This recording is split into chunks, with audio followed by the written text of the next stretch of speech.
한번 고백할까요? 나는 누구를 위한 중보자가 될 것인가? 네. 나는 누구를 위한 중보자가 될 것인가? 오늘 본문에는 유다가 자기 동생 베냐민과 아버지를 위한 중보자의 모습을 보이고 있는 것을 우리가 읽을 수가 있는데요. 그야말로 식량이 다 떨어져서 흉년이 극심한 흉년이 이틀 동안 2년 동안 먼저 가서 한번 양식을 사오게 되었고 또 다시 양식을 사러 가는 그런 과정 속에서 요셉은 형들의 신앙을, 형들의 믿음을 또는 형들의 사랑을 여러 차례 지금 테스트하는 그런 모습이 우리에게 보여주고 있습니다. 자, 요셉의 마음도 참 여러 가지로 여러 가지 생각이 많이 있겠고 또한 또 요셉의 형들의 생각도 여러 가지 생각이 지금 사로잡혀 있는 상황 가운데 있는데 어찌하든 우리가 죄에 대한 죄값은 죄의 삭은 사망이요 라는 말씀이 로마서에 있죠. 죄의 삭은 사망이요 하나님의 은사는 그리스도 예수 우리 주 안에 있는 영생이니라. 할렐루야. 이래 되는데 자, 오늘 유다가 그야말로 요셉 앞에 서서 자기 아버지였던 그 고충과 그리고 동생 베냐민을 데리고 오긴 왔지만 또 베냐민과 함께 갈 수밖에 없는 그런 상황을 쫙 얘기를 하면서 그러니까 내 동생은 우리 아버지에게로 올라가야 되고 대신 나를 담보로 잡으시오 라고 자기 생명을 내어놓는 이런 어떤 헌신을 보게 됩니다. 자, 이미 아버지에게 뭐라고 얘기했습니까? 이미 아버지가 베냐민 동생을 주었다라면 이미 벌써 우리가 2번이나 갔다 왔을 법한 그런 시기 아닙니까? 라고 아버지 야곱을 감동시켰죠. 그랬을 때 아버지 야곱이었대요. 그래 죽으면 죽겠다 라는 각오를 가지고 동생을 베냐민을 형들과 함께 같이 보내게 되었죠. 그래서 이제 요셉 앞에 서게 됐는데 어찌 보면 요셉이 지금 마지막 시험을 하는 모습을 보게 됩니다. 시험을 하게 되는 모습을 보게 되는데 그 시험의 내용을 통하여서 결국 뭘 깨닫게 하는 겁니까? 오늘 16절 말씀 보니까 유다가 말하되 우리가 내주께 무슨 말을 하오리까? 무슨 설명을 하오리까? 우리가 어떻게 우리의 정직함을 나타내리까? 이 사실이 맞는 말이죠. 이들은 잘못한 게 없고 지금 상황으로 보면 이들은 정직한 거잖아요. 잘못한 게 없죠. 그런데 뭐예요? 하나님이 종들의 죄악을 찾아내셨으니 이제는 20년 전에 요셉을 팔아먹었던 요셉을 미워하고 시기하고 질투해서 결국 팔아먹었던 그 죄를 기억나게 했다라는 얘기입니다. 찾아내셨으니 우리와 이 잔이 발견된 자가 다 내 주의 노예가 되겠나이다. 할렐루야. 우리가 죄와 벌이라는 소설책도 있지만 죄라는 것과 벌이라는 것을 우리가 생각해 보아야 되는데요. 자, 죄와 벌을 쉽게 이해하면 이런 겁니다. 하나님 말씀에 불순종해서 하나님이 기뻐하지 않는 술 먹고 담배 피다가 어떤 사람이 간암이 걸렸어요. 그러면 이 사람이 회개하고 주님 제가 잘못했습니다. 제 인생을 고쳐먹고 이제 술 담배 다 끊고 하나님 말씀을 전심으로 배우며 들으며 순종하며 살겠습니다 라고 회개했다 칩시다. 그러면 우리 하나님 그 사람의 죄를 용서해 주시나요? 용서해 주시나요? 용서해 주시죠. 이게 죄가 용서되었지만 벌이라는 것은 그 죄의 결과로 우리 몸이 당하는 고통을 벌이라고 그러거든요. 우리 몸이 당하는 고통이에요. 그러면 죄는 용서되었지만 몸에 당하는 간암이나 폐암이나 이런 것들이 이렇게 겪게 되는데 죄가 용서되는 순간에 벌이 해결되는 경우도 있지만 그러나 죄는 용서받았지만 그 벌은 여전히 남아있는 경우가 있거든요. 그와 마찬가지로 이미 이 하나님께서 이 요셉의 형제들의 어떤 이런 모습 속에서 지금 죄와 벌을 생각해 본다 그러면 요셉은 이미 형들의 그 죄는 다 용서해 주었죠. 이미 용서해 주었지만 어때요? 거기에 대한 어떤 죄값이라고 하는 것이 결국은 이게 벌이라고 할 수가 있는데 지금 이들이 지금 뭐 하고 있는 거냐? 벌을 받고 있는 것과 똑같거든요. 이미 20여 년 전에 동생 요셉에게 행했던 그 어떤 악행이라고 할 수 있겠죠? 이 잘못된 이 죄에 대한 죄값을 지금 치르고 있다라고 볼 수가 있습니다. 자, 그렇다 그러면 오늘 이 시대에 우리들도 역시 마찬가지죠. 우린 예수님의 보혈로 우리가 모든 거 다 죄사함 받았죠. 예수님의 보혈은 과거의 죄, 현재의 죄, 심지어 미래의 죄까지도 다 씻음받는 그런 놀라운 능력이 있지 않습니까? 그럼에도 불구하고 어때요? 예수 믿어도 때로는 어때 믿는 가운데 여러 가지 고난을 당하기도 하고 애매하게 어려운 일을 당하기도 하고 이런 것들이 물론 모두가 다 죄 때문에 당하는 그런 어떤 결과는 아니지만 그러나 개중이 많은 경우 어때요? 죄 때문에 당하는 벌을 받는 경우가 많이 있죠. 그런 부분도 역시 주님의 은혜가 임하면 그 벌조차도 이렇게 탕감받지만 그런 어때요? 거기에는 기간이 필요하다는 얘기입니다. 시기가 필요하다는 얘기죠. 자, 그런 과정 속에서 지금 형들은 어찌 보면 톡톡하게 20년 전에 자기 동생 요셉을 팔아넘겼던 시기 질투함으로 말미암아 팔아넘겼던 그 죄에 대한 대가를 지금 톡톡하게 치르고 있다라고 볼 수도 있습니다. 자, 그런 과정 속에서 그야말로 가뭄이 다시 기근이 심하니까 아버지가 가서 좀 양식을 좀 더 사와라 라는 말을 듣고 요셉의 말을 기억한 거 아니겠어요? 당신들이 다시 올 때는 어때요? 막내 아들을 막내 동생을 데리고 오지 못하면 내 얼굴을 보지 못할 줄 아시오 라고 하는 말이 생각났기 때문에 아버지 야곱이 아무리 심부름을 시켜도 그 말이 생각났던 거죠. 지금 애굽에는 자기 형제 시몬이 볼모로 잡혀 있는 거예요. 볼모로 잡혀 있는 상태예요. 그러니 한시라도 요셉의 말을 잊을 수가 없었던 것이죠. 그래서 어때요? 이제 아버지에게 얘기를 드려서 야곱이 어때? 동의할 수밖에 없었던 것이죠. 왜 가지 않냐면 양식이 떨어져서 그들은 굶어 죽을 그런 상황이기 때문에 어쩔 수 없이 보낼 수밖에 없는 그런 상황이었던 것입니다. 그래서 유다가 돌아오지 못하거들랑 내 목숨을 저 동생 베냐민하고 이렇게 바꿀 수 있도록 할 테니까 보내주시오라고 해서 아버지의 마음을 감동시켰던 것이죠. 이처럼 유다의 헌신은 장차 예수 그리스도께서 유다 지파를 통해서 오시게 되는 어떤 그런 통로가 되었다라고 말씀을 드렸어요. 그리고 야곱이 죽을 때에 창세기 49장에 이 유다에 대한 축복이 엄청나잖아요. 엄청난 축복을 하지 않습니까? 그런 축복을 받았던 이 유다, 그건 후의 일이고 당장 오늘 본문만을 살펴본다 그러면 이 유다의 어찌 보면 중보 기도의 내용이다라고 볼 수가 있습니다. 그렇다면 유다의 중보 기도를 통하여서 결국 문제가 해결이 되는 것을 보게 됩니다. 여러분이 인생을 살아가다 보면 다양한 문제가 있죠. 다양한 문제가 있어. 그래서 다양한 문제가 있는데 그 문제를 어때요? 그 누군가가 매듭을 풀어 제낄 때에 한 사람의 헌신과 희생을 통하여서 그 매듭이 풀어지는 경우가 많이 있죠. 여러분, 우리 사람들은 대중이 모이게 되면 어때요? 서로 어때? 의지하기도 하지만 서로 미루는 경향이 많이 있어요.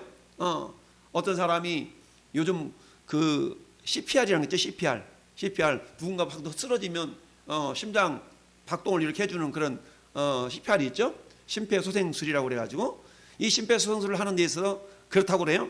자, 심폐소생술을 하는데 주변에 사람들이 있으면 그렇다고 그런가요? 내가 이 사람에게 이 심폐소생술을 해도 됩니까? 라고 동의를 구한다는 거예요. 그리고 동의를 구하면서 뭐라 119에게 연락을 좀 해주시오 라고 이 사람이 얘기를 하는데, 그런데 딱 지명해서 얘기하자면 이 장로님께서 119에 좀 전화 좀 해주시오, 졸지 말고, 이렇게 얘기하면 그러면 어때? 딱 지명을 해야만이 그 사람이 119에 전화한다는 얘기죠. 그런데 지명하지 않으면 어떤 일이 발생하냐면, 자, 119에 연락 좀 해주세요 하고 자기가 막 이렇게 심폐소생술을 하는데 사람이 다 저 사람이 하겠지 라고 미루다 보면은 아무도 119에 연락하지 않은 경우가 있을 수가 있다라는 거야. 그래서 어떻게 딱 지명해가지고 당신은 119에 연락을 해주시고, 당신은 뭘 해주시고, 당신은 뭘 해주시고, 이렇게 구체적으로 지명을 해줘야만이 그런 일이 이루어질 수 있다라는 얘기입니다. 유다가 베냐민을 위하여서 지금 어때요? 아버지, 제가 가서 정말 동생과 함께 가서 양식을 가져오겠습니다 라고 유다가 헌신을 하지 않습니까? 형들은 지금 한 명은 잡혀 있고 아홉 명이 아버지 앞에 다 서 있지만 그 누구도 자기를 희생하려고 하는 그런 모습보다는 서로 눈치를 보고 있는 거야. 그 가운데서 유다가 선뜻 나서 제가 이 베냐민을 데려오지 못한다면 차라리 내 목숨을 그리고 담보로 내놓겠습니다 라는 그런 헌신을 하게 되었던 것이죠. 그리고 어때요?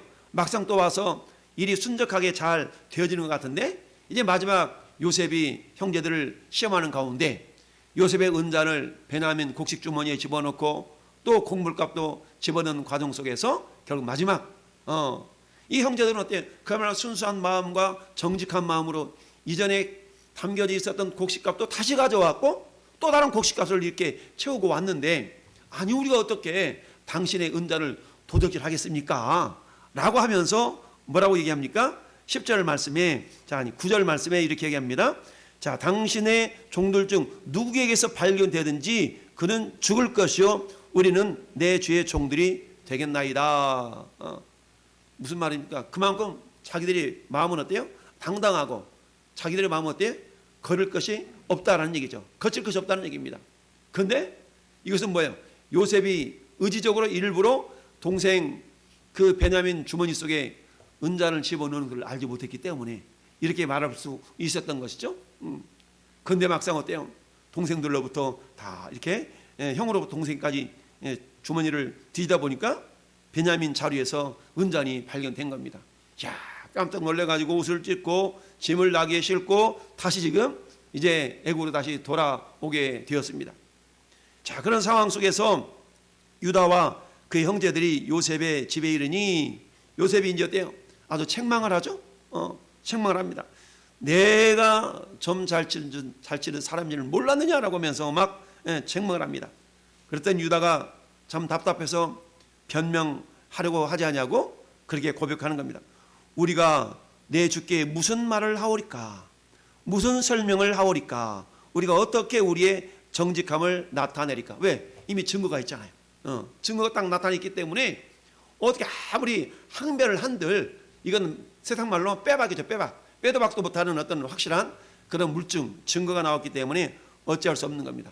아무리 정직하고 아무리 자기들이 마음이 정말 깨끗하다 할지라도 이미 증거물이 나와버렸기 때문에 어찌할 수 없는 겁니다. 그러면서 그들이 불현듯 뭘 생각하는 거예요? 하나님께서 종들의 죄악을 찾아내셨구나. 20년 전에 동생에게 행했던 그 죄악을 지금 우리가 그 뭐예요? 그 죄값을 받는다는 얘기죠. 그렇게 지금 고백을 하고 있습니다. 그러면서 이제 자기 아버지 이야기를 쫙 해나가는 거 아니겠어요? 그러니까 어때? 그러니까 나를 차라리 잡고 내 동생은 좀 돌려보내쇼 라는 것이 오늘 전체적인 핵심의 내용입니다. 자, 그렇다면 결국 이 일로 말미암아서 요셉과 형제들이 화해하는 그런 어떤 계기가 우리 다음 장에 보면 나오게 되죠. 계기가 되었는데 오늘 말씀의 제목이 뭡니까? 오늘 말씀의 제목이 따라합시다. 나는 누구를 위한 중보자가 될 것인가? 나는 누구를 위한 중보자가 될 것인가? 여러분 우리 성경에는 많은 중보자들의 눈물의 기도를 우리가 볼 수 있습니다. 오전에 살펴봤던 이 사도 바울도 어때요? 눈물의 사람이었지 않습니까? 여러분 고린도 전서와 고린도 후서 사이에는 눈물의 서신이라는 그런 성경이 있었다고 그랬죠. 물론 성경이 발견되지는 않았지만 눈물의 서신이라는 그런 편지글이 있었다고 그랬어요. 그래서 그 사도 바울은 그 편지글을 이 고린도 교회에 보내면서 그 눈물의 서신을 받아들고 고린도 교회 성도들이 사도 바울의 사도성이 정말이구나, 하나님이 보내신 사람이구나 라는 것을 인정해 주면서 사도 바울이 기쁨에 겨워서 보낸 성경이 고린도 후서예요. 야, 그래서 고린도후서 2장 펴보세요. 고린도후서 2장. 고린도후서 2장을 보면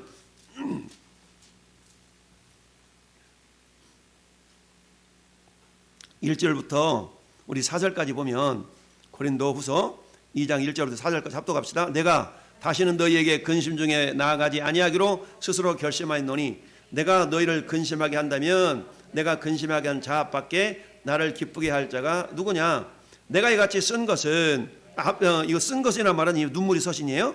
내가 갈 때에 마땅히 나를 기쁘게 할 자로부터 도리어 근심을 얻을까 염려하며 또 너희 모두에 대한 나의 기쁨이 너희 모두의 기쁨인 줄을 확신함이로다. 내가 마음에 큰 눌림과 걱정이 있어서 많은 눈물로 너희에게 썼노니 이는 너희로 근심하게 하려는 것이 아니요 너희를 향하여 넘치는 사랑이 있음을 너희로 알게 하려 함이니라. 아멘. 그러니까 사도 바울은 고린도 교회를 향한 사랑, 그 사랑을 어떻게 표현했어요? 눈물로 표현한 것이죠. 계속 하나님을 향한 기도하면서 중보하면서 정말 고린도 교회를 향한 그 눈물의 기도 때문에 결국 고린도 교회 성도들이 변화되어져서 사도 바울을 사도로 이렇게 영접하고 인정한 그 모습이 너무 기뻤던 거야. 자, 너무 기뻐서 고백하는 말이 쭉 나타나 있는 것이 고린도 후서죠. 자, 그러한 것처럼 지금 유다는 자기 동생 베냐민과 아버지를 위한 중보자의 모습을 하고 있는 것을 보게 됩니다. 여러분, 성경 속에 위대한 중보자가 비단 이 유다뿐만 아니라 여러분 출애굽기, 민수기, 신명기, 모세가 기록했죠. 창세기도 모세가 기록했지만 하나님은 80세 된 노인 모세를 하나님이 불러서 애굽 땅에 있는 이스라엘 백성들을 구해내라 라고 하나님이 부르시고 보내셨습니다. 그리고 어때요? 드디어 하나님께서 모세를 통해서 거의 120만 명이나 되는 엄청난 많은 사람들을 이끌어내는 과정 속에서 많은 백성들이 어때요? 온전히 모세를 지도자로 인정하지 않고 또 하나님을 향하고 원망하고 이런 과정들이 있었습니다. 이 과정들에 대해서 모세가 어떻게 중보기도 했는가에 대해서 잘 기록하고 있는 말씀이 신명기 9장이거든요. 우리 신명기 9장도 한번 잠깐 넘어가 볼까요? 자, 신명기서 9장 보면 자, 신명기서는 어떤 성경이라고 했습니까? 신명기서는 이스라엘 백성들이 애굽에서 나와서 40년 동안 광야에서 유리방황했던 그 기간을 기록한 것이 민수기라면 신명기는 이스라엘 백성들이 이제 가나안 땅을 목전에 두고 이제 가나안 앞에 있는 마지막 종착역이 모압 평지거든요. 모압 평지에서 출애굽 2세대들에게 너희가 가나안 땅에 들어가거들랑 너희 조상들이 광야에서 하나님을 불신하고 원망했던 그런 삶을 살지 말고 너희들은 하나님의 말씀을 순종하며 살아가라 라는 그런 어떤 당부의 말씀이 신명기서예요. 그래서 이 신명기서 9장을 보면 이제 광야에서 너희 조상들이 어떻게 하나님을 원망하고 불순종해서 하나님의 어떤 징계를 받았을 때 내가 그들을 위하여서 중보 기도자로 서 있었는가를 지금 상기시켜주는 내용입니다. 6절 보면 그러므로 내가 알 것은 내 하나님 여호와께서 네게 이 아름다운 땅을 기업으로 주신 것이 네 공의로 말미암음이 아니니라. 너는 목이 곧은 백성이라. 그러니까 한번 더 말하면 너희들에게 하나님께서 이 가나안 땅을 주시는데 너희들이 잘났기 때문도 아니고 믿음이 좋기 때문도 아니야. 그것은 순전히 뭐 때문이라고? 하나님의 공의로움, 하나님의 은혜로 너희들에게 이 가나안 땅을 물려주는 거야 라고 말씀하면서 너희들이 어떤 사람들이 있는 걸 알아? 너희 조상들이나 지금 이 자리에 있는 너희들은 어떤 존재들이냐면 너는 광야에서 내 하나님 여호와를 경노하게 하던 일을 잊지 말고 기억하라. 내가 애굽 땅에서 나오던 날부터 이곳에 이르기까지 늘 여호와를 뭐 했어요? 40년 동안의 이스라엘 백성의 삶이 어떤 삶이었다는 거예요. 늘 하나님을 거역하는 삶이었다는 거예요. 늘 하나님을 거역하는 삶이었어요. 자, 그러면서 첫 번째 호렙산에서 너희가 여호와를 경노하게 하였으므로 여호와께서 진노하사 너희를 멸하려 하셨느니라. 하나님이 모세를 이 호렙산 시내산으로 불러 올리셔서 율법을 주시고 하셨을 때에 저 시내산 밑에서 이스라엘 백성들이 금으로 송아지 만들어가지고 이것이 너희 하나님이라라고 우상을 섬겨 만들었던 때가 있었거든요. 그 모습을 지금 이야기하고 있는 겁니다. 야, 그랬을 때 하나님이 두 돌판을 말씀을 새겨주는데 모세야 빨리 내려가라 라고 하면서 우상을 부어 만든 거에 대해서 하나님께서 빨리 내려가라고 얘기했어요. 자, 그러면서 12절 봅시다. 12절 내게 이르시되 일어나 여기서 속히 내려가라. 네가 애굽에서 인도하여 낸 네 백성이 스스로 부패하여 내가 그들에게 명령한 돌을 속히 떠나 자기를 위하여 우상을 부어 만들었느니라. 아멘. 그러면서 이 사람들은 어떤 존재냐? 이 사람들은 목이 곧은 백성이라 라고 얘기를 했어요. 자, 그러면서 하나님께서 뭐라고 말씀하셔요? 14절에 나를 막지 말라. 내가 그들을 멸하여 그들의 이름을 천하에서 없애고 너를 그들보다 강대한 나라가 되게 하리라 하시기로.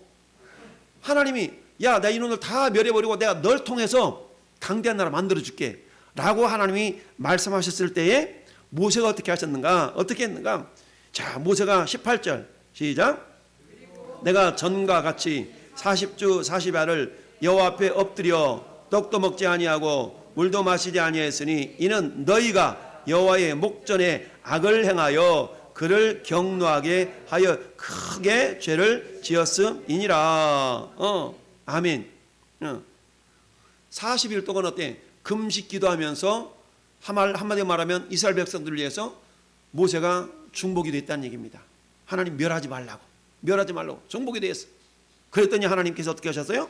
19절 말씀에 여호와께서 심히 분노하사 너희를 멸하려 하셨으므로 내가 두려워하였노라. 그러나 여호와께서 그때도 내 말을 들으셨어요.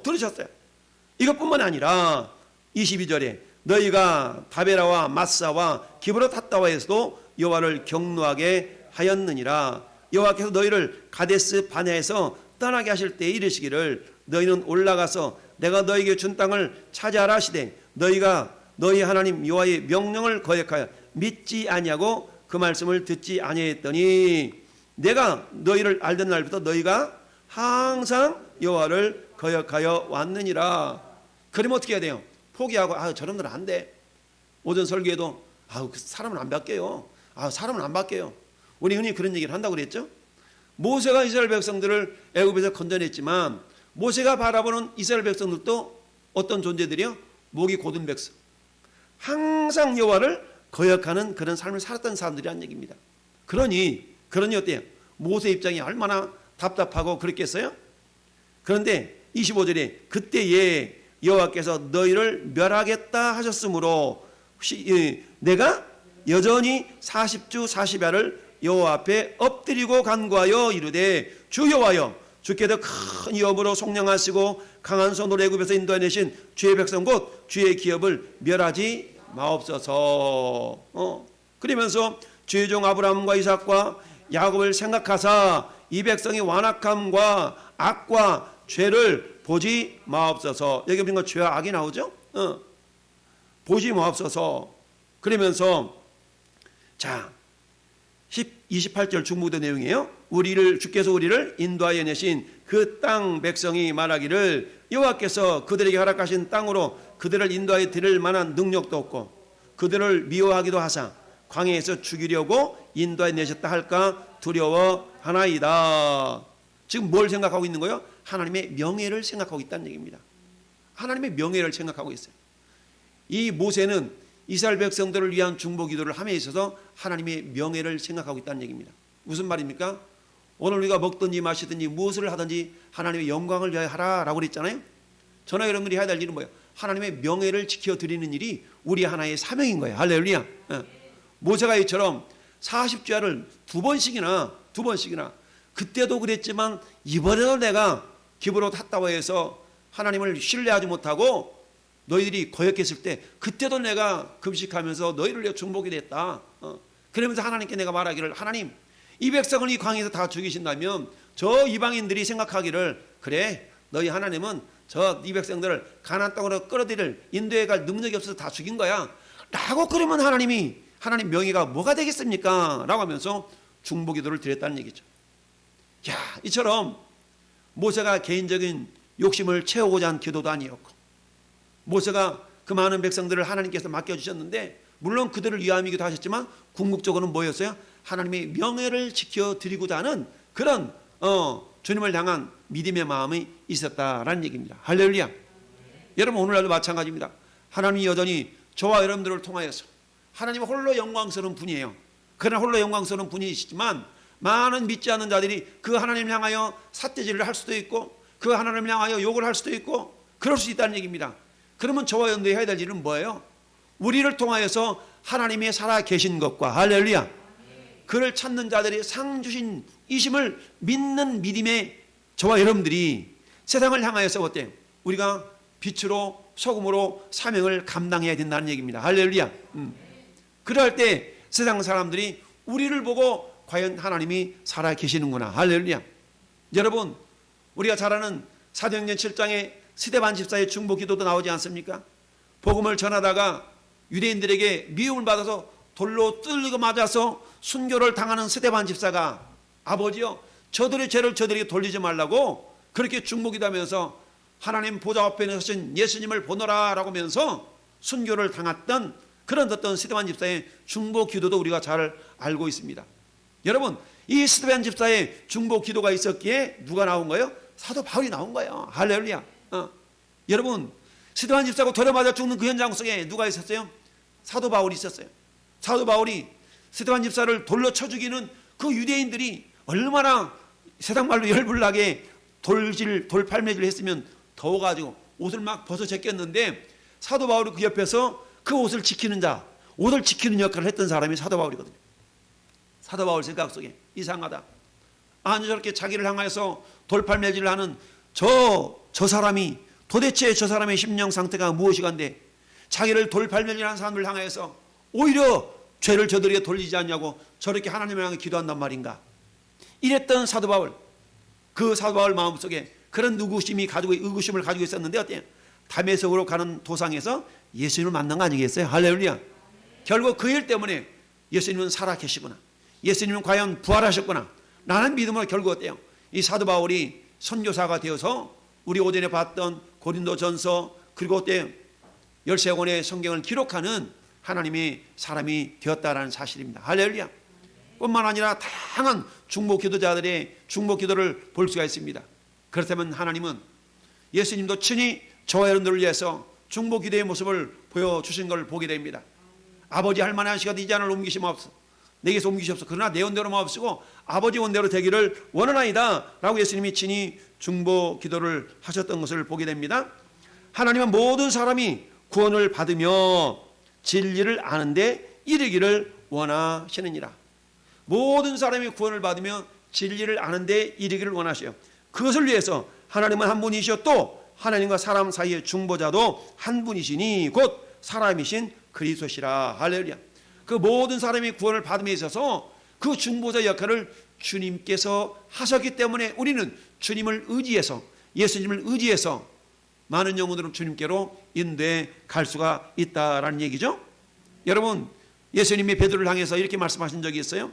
자, 베드로가 시몬아 시몬아, 사탄이 너희를 밀 까부르듯 하려고 요구하였으나 그러나 내가 너를 위하여 네 믿음이 떨어지지 않기를 기도하였노니 너는 돌이킨 후에 내 형제를 굳게 하라.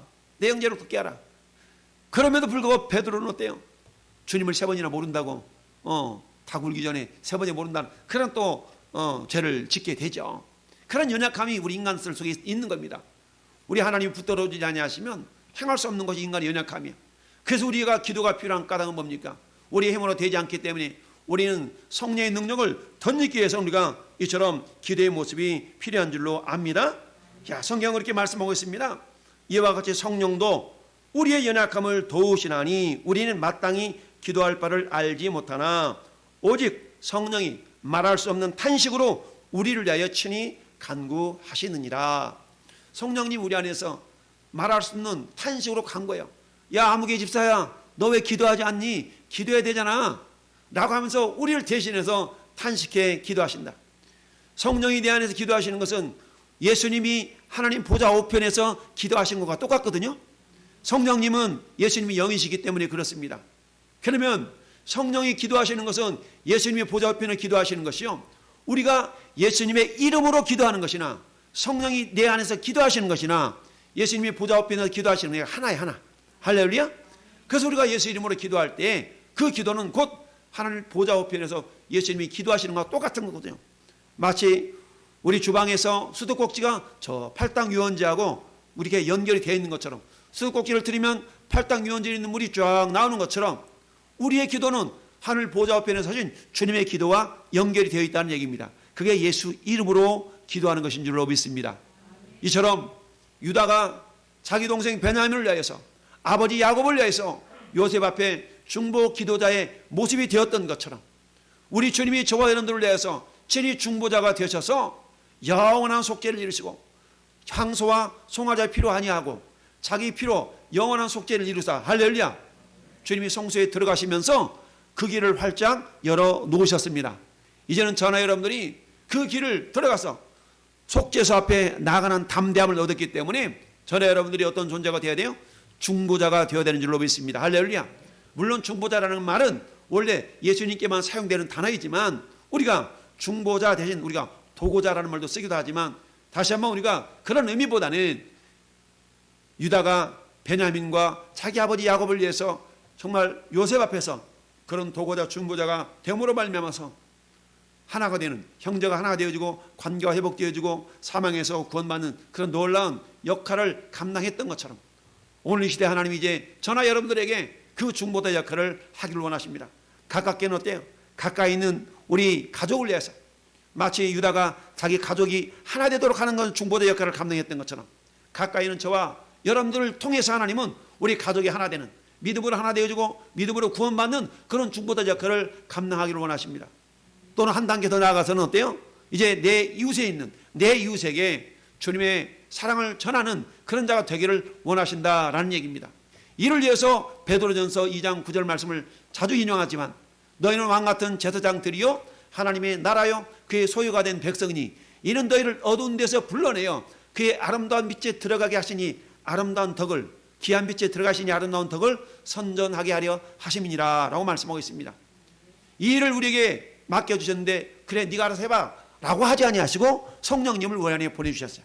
그러면서 주님이 오직 성령이 너희에게 임하시면 너희가 권능을 받고 예루살렘은 가장 가까이 있는 우리 가족을 말하는 겁니다. 예루살렘과 유대는 어때요? 내 이웃입니다. 사마리아 줄 알지 못하는 또 한 단계 더 나아가는 그런 땅이라고 할 수 있겠죠. 그리고 어때요? 땅 끝까지 이르러 내 증인이 되리라 라고 말씀하신 같이 이 마지막 시대에 우리 주님은 저와 여러분들 하여금 중보 기도자가 되기를 원하십니다. 여러분 기도 없이 전도할 수 없습니다. 기도 없이 우리 사명을 감당할 수 없어요. 그렇기 때문에 오늘 저는 여러분들에게 그러면 너는 누구를 위한 중보 기도자가 되어야 되겠느냐라고 질문할 때 마치 주님이 이사야 선지자를 통해서 야 이사야야 내가 누구를 보내면 누가 나를 위하여 갈고 라는 주님의 질문이 있었을 때 이사야 6장 8절에 10절 사이에 보니까 주님 내가 여기 있나이다 나를 보내소서라고 이사야 선지자가 외쳤던 것처럼 주님 내가 그 일을 감당하겠나이다. 할렐루야. 내가 그 일을 감당하겠나이다. 늘 말씀드리시 예루살렘 성전에 솔로몬이 짓던 성전 안에는 앞에 두 기둥이 있다고 그랬죠. 오른쪽 기둥이 야긴이요 왼쪽 기둥이 보아스인데 야긴이라는 뜻은 뭡니까? 저가 세우리라. 보아스라는 뜻은 뭡니까? 저에게 능력이 있다. 그런데 여러분 아까도 말씀드렸던 것처럼 당신이 이것도 해주시고요 당신이 전화도 해주시고 당신이 이렇게 좀 해주세요. 그러면 저가 세우리라 그에게 능력이 있다. 그럼 나는 아니겠지. 나는 것이 아니라 그 저가 내가 될 때 할렐루야 따라합시다. 나에게 능력이 있습니다. 내가 세우겠습니다. 그렇습니다. 전에 여러분들이 솔로몬 성전의 두 기둥 야긴과 보아스가 그 누군가가 되겠지가 아니라 바로 내가 주님 그 일을 감당하는 야긴이 되겠나이다. 내가 바로 보아스가 되겠나이다 라는 심정을 가질 때 우리 하나님은 우리를 통해서 영광을 받으실 줄 믿습니다. 우리의 존재의 목적이 두 가지라고 그랬어요. 하나님을 예배하는 것이요 잃어버린 영혼을 살리는 그런 생명의 통로로 쓰임받는 것이라 라고 말씀드렸습니다. 이 밤 같이 한번 기도할 때 하나님 과연 나는 누구를 위한 중보자가 될 것입니까? 여전히 주를 알지 못하는 영혼을 살리는데 우리 주님은 저와 여러분들을 사용하기를 원하시고 내가 그 일을 감당하겠나이다. 내가 야긴이 되겠나이다. 내가 보아스가 되겠나이다. 라는 그런 감동과 그런 마음의 고백을 주님이 듣기를 원하십니다. 이 시간 합심하게 기도할 주님 내가 바로 우리 왕성교회 야긴이 되겠나이다. 내가 바로 우리 왕성교회 보아스가 되겠나이다. 교만의 고백이 아니라 주님이 함께 하신다면 이를 감당하겠나이다 라는 겸손의 고백으로 주님께 쓰임받기를 소망하는 마음으로 우리 아침 합심하여 기도하겠습니다. 같이 기도합니다.